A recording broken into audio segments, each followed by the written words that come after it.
Welcome back, YouTubers, to another Q&A with us, the British Fist. Coaching. As you guys know, we answer your questions, don't we, NJ? Oh, yes, and butter! That's exactly what I wanted you to do there, NJ. Let's get straight onto these Q&A questions. You guys know how to send in questions. We get plenty of those. Buhol Brooks, a.k.a. Bo the Xbox Pro, as I was corrected in a couple of Q&As ago, asked us a lot of questions. What pay-per-views currently would you remove, and which ones, or old ones, or ones you have thought of, would you bring back? Let's split into two questions. Get rid of. I personally, the first one I'd get rid of, just because I think it's destroyed it in many ways, is Hell in a Cell. Hell in a Cell, get rid of like the Money in the Bank, it should be done at WrestleMania. Over the Limit, that pay-per-view. So many filler pay-per-views that they could just get rid of, and maybe even have just eight pay-per-views a year. Battleground is this year's version. They could maybe get rid of those filler pay-per-views, just make 8 pay-per-views. Easy. As much as I do, growing up, always had the excitement to the pay-per-view at the end of the month. I do think, instead of adding bitter ones in, remove them, even if it means cutting down from 12 to 8. As for ones we'd bring back, I think it's fairly obvious. Instead of Elimination Chamber, No Way Out, have that there, even though the No Way Out really didn't work last year. Extreme Rules is okay, even though I like Backlash. I'd bring back Judgment Day, No Mercy, probably even Armageddon. But I do like the TLC concept. If I had to name 2, I'd bring back No Way Out, but bring it back as a proper, strong, committed... The one before WrestleMania show. Bring it committed to that.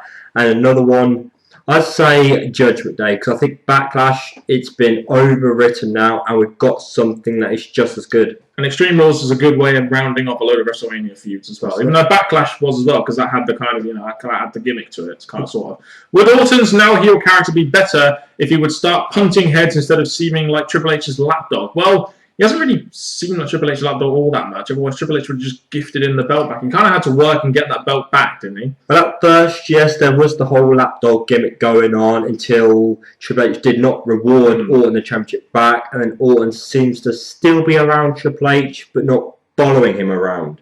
As for the punt, I think the fact you've had people almost like kick out of it or not get as affected by it, it's not going to seem as a big enough move to give back to Orton as a full-term strong finisher. Yeah, and to be honest, he has been beating people up. Remember like that beat down he did on The Miz? Yeah, so he has been beating a lot of people up, so it's not like he's not been kicking asses. That's true. And give me 5 guys, current roster excluding Cena, that you think could have Hall of Fame careers. CM Punk will probably have a Hall of Fame career because he's the second top guy in WWE. Orton will. Mark Henry, Big Show, Kane. Yeah, those 3 are all up there right now. Those 2. And those 2, yeah. So we'll stick with those for now. Better. 2002 to 2008 AJ Styles or the Main Event Mafia. Now emo type, darker type AJ. 2002, 2008 AJ. Although I do like the AJ Styles, like going out the company. I think that's a good storyline. Whether or not I'm fully behind the character, I don't know. Straight away, 2002 to 2008, they only had to change that dark kind of AJ because it weren't working, so they pushed him to this, escaping the company with the championship because the dark character weren't working. But the 2002 to 2008, it worked. They seem to have brought more of those elements to this AJ Styles, and the emo, darker AJ Styles really wasn't getting much of a reaction. So that's Day, the first one. Why do you think UK crowds see more into the action? Is it because they don't get as many dates a year as some of the major US states, or are you guys more passionate? It's probably more likely because we don't see it very often, so when we do get it, we make the most of it. And plus, if you've ever seen British crowds at soccer matches, you'd know we are quite passionate when it comes to watching sporting events or sports entertainment. I think it's also the different ways of celebrating or chanting stuff to the States. I think we do it differently, so it sounds different to the States. And also, yes, because we don't get it that often, but it's like a tradition here now to beat the US crowds. Yeah, and we seem to do it with flying colours, don't we, NJ? Oh, yes. We seem to very much so. Plus, we're probably... No, the Americans are louder, but I think we can last for longer. I think that's the case. Why did Vince predict Drew McIntyre as future WWE champion and completely kill his character over the last 2 years? Do you ever see Drew getting any kind of push, either mid-card, US or IC title? They probably had big plans for Drew McIntyre. Then he got beat up by his wife, who is Tiffany, who is now in TNA right now. So that's probably what happened. But it's all backstage because there's no reason for killing the character. It's all backstage, really, isn't it? Drew McIntyre at first, yes, it was a character you thought, is this going to work? Is getting involved with Theodore Long, making him beg, really going to work? But his chosen one, the fact that he was featured pretty much every week, it looked like it had a chance. But then obviously the backstage, the wife stuff, Vince taking that into consideration, because they really didn't want a World Heavyweight Champion to have that as a background. Or get beaten by a woman. Even though you've had Triple H doing stuff to dead people. Yeah, and even though you're a Triple H fan, you can still say that, NJ. Very good. That's what being a fan is all about. Accepting some flaws in the people. Like, I'll accept flaws in people like The Rock as well. Klaas and Joe Lopez. Do you guys think Daniel Bryan is overrated by the IWC? How many times do we get this question? Well, it's either Daniel Bryan or CM Punk. Generally. Now, I think the question here is Daniel Bryan a legitimate top guy that can draw for the company in a big way? Much like CM Punk. And I think Daniel Bryan has a place in the WWE. I think he can be of some kind of main eventer. But he is a great wrestler, so he's not overrated in that sense. But is he overrated in the sense that they think he's a top guy and can draw for the company? Probably yes. Sadly, I think to avoid questions like this, is that the WWE had a more rounded main event. Like, you didn't just concentrate on Cena. You were like, in the Attitude Era, you had The Rock, Triple H, Austin, Chris Jericho, Lord Voldemort. You had a nice rounded main event. Now, you can't really pick. They're the top guys. There's quite a load of them. So we did have a load more. Daniel Bryan could considered as those kind of fans' favourite. You'd have the bigger guys, Cena for those kind. So I do think because the WWE don't have the larger main event scene, you're picking out the ones that are trying to get up there because they're not what there is already there. I mean, they did a decent job of building Daniel Bryan up, would you not say, to be in the main event? He got very over the second time round, yes. But we look at like the buy rate for SummerSlam, for example, and it really wasn't all that good compared to last year, which was headlined by Triple H and Brock Lesnar. Just saying. Armstrong2307GA. Do you think that if TNA were to produce a video game that compared with or were better than the WWE games, it could raise their profile more successfully than just about anything else? Okay, there's only so much you can really gain from games. I think the main issue with TNA is that you just got to look at the product and you know it's second rate to WWE. You look at WWE, they're in big arenas of 10, 15,000 people, and TNA are in the same, they're going to be in the same place in every year now, every time they're taping now. And with half-empty arenas. With half-empty arenas like Bound for Glory. So you know, the reason why people don't take TNA seriously is because they look at WWE, then they look at TNA, and it's like, well, why should I take this company so seriously when I've got this company? I think that's the case. And video games, which I guess it would be interesting to make a video game, but they made one now. Half the roster is WWE anyway. It could be a WWE versus TNA. No, they would never do that, would they? No. After seeing you talk about US sitcoms, wondered whether you like Modern Family. I heartily recommend you watch it if you haven't already. I haven't seen it, and I don't plan. There was some episodes I watched, but to be honest, it didn't quite give me the kick or the quick enjoyment compared to Family Guy. Malcolm in the Middle, which was good. You had Frasier and all those, which really kicked it. Everybody Loves Raymond.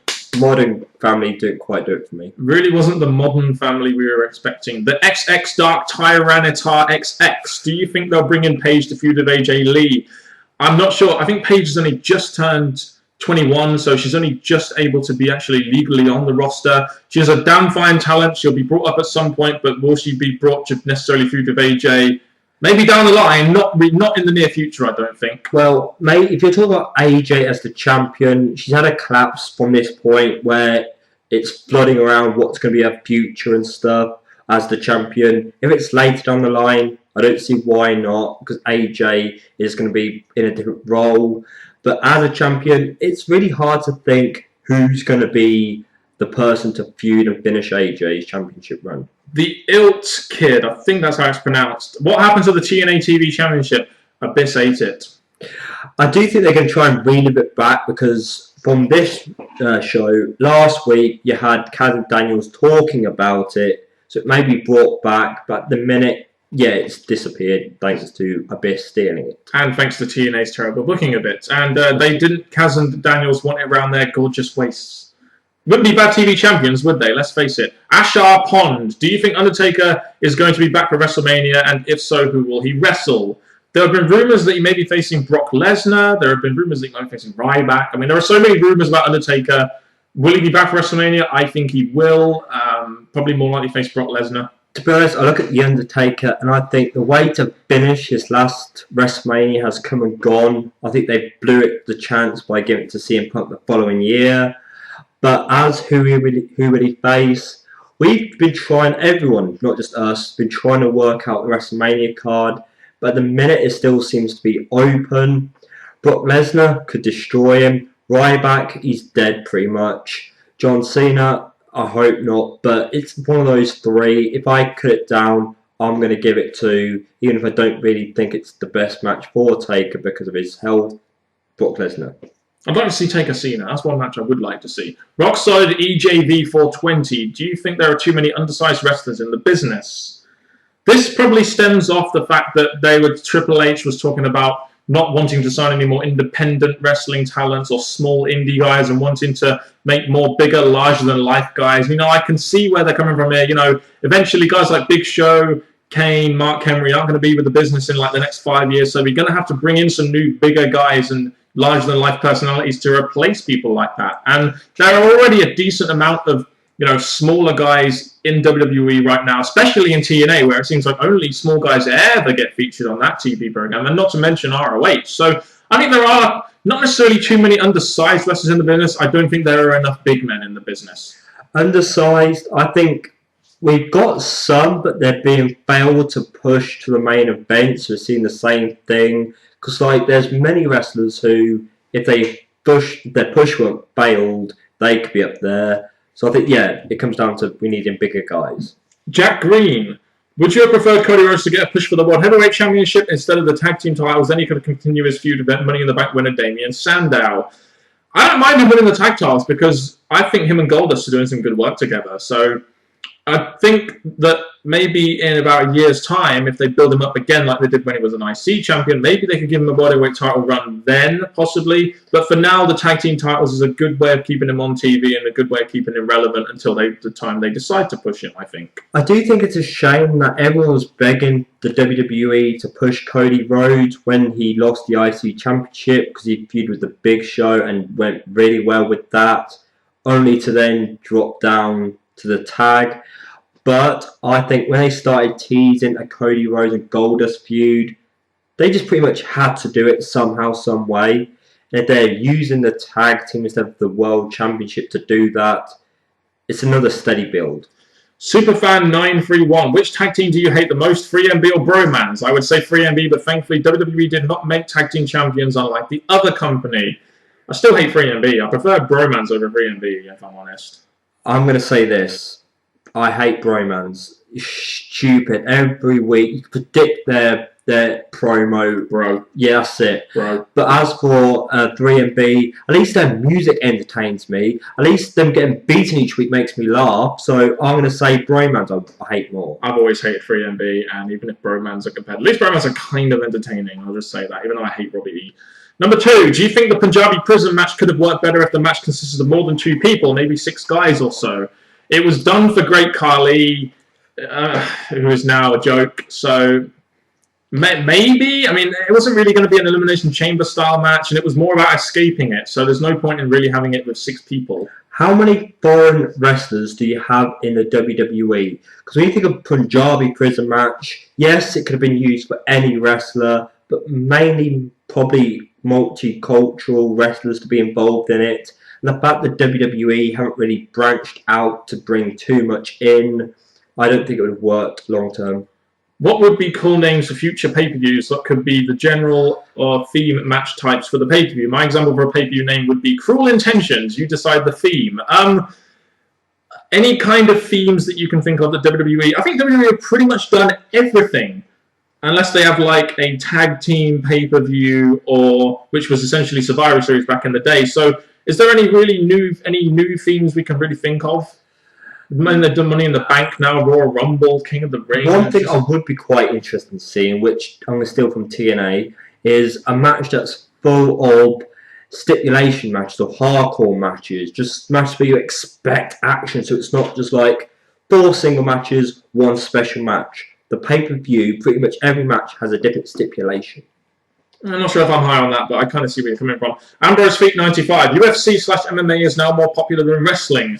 Do you think that UFC has simply capitalized on the downfall of wrestling out of luck, and that if wrestling hadn't gone downhill, wrestling would still be more popular? I think what's happened here is that many people have caught onto the fact that wrestling is scripted, and that's kind of made some kind of image for the company, and it's created a bad image for the company from a lot of people. I mean, if you say you watch wrestling to people, oh, that's fake and gay, well, I don't want to watch that when I can watch real men fight. And I think they have capitalized on that image a little bit, but I think it's just more to do with the fact that they had the Ultimate Fighter, and that was very successful. And now it's just grown to a point where it's probably more commercial than WWE. I think it does come down to, what would you rather see? Would you rather see stuff that's entertaining but not real, or actually men and women ripping each other apart and drawing blood, drawing astonishing moves and stuff?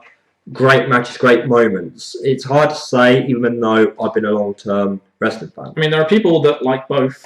There are. But I think it's down to the whole fake thing that people go on about. Back in the Attitude Era, they probably didn't realise it was fake. Now they're realising it's fake, and they want a more adult-orientated program to watch, which is to do with people fighting each other. Do you watch Seinfeld? No. Dynamite Mayhem. What are your thoughts on WCW Goldberg versus WWE Goldberg, and which Goldberg would you prefer? Well, I did like WCW Goldberg at the time. WWE Goldberg was only there for a year, so it's really hard to... And he was basically treated the same way, just without the streak, and he still did those stupid mouth movements as well, didn't he, on his entrance? Goldberg is always going to be seen as a big name, no matter which one you're comparing to. But when it comes to the WWE one, people who didn't watch him in the past probably will be drawn more to this one. But if I was to say which one, normally when they come in with a working character, it's normally better, so I'll say the old one. Yeah, just because it was new and it was refreshing, and it drew some big numbers for the company. Have you ever watched WCW or ECW when they were still in existence? I never got the chance to watch WCW or ECW live or anything, because at the time I was very young and there was no real internet streaming back then. I didn't have the TV channels, and I couldn't stay up at 2 in the morning. So I never really, and I'm pretty sure you wouldn't have done either at the time. WCW, ECW, probably not. But I have watched 2 WCW DVD videos, Spring Stampede and Uncensored 99. I must admit, I used to really like both those pay-per-views when I was a kid, and I used to think wrestling was real.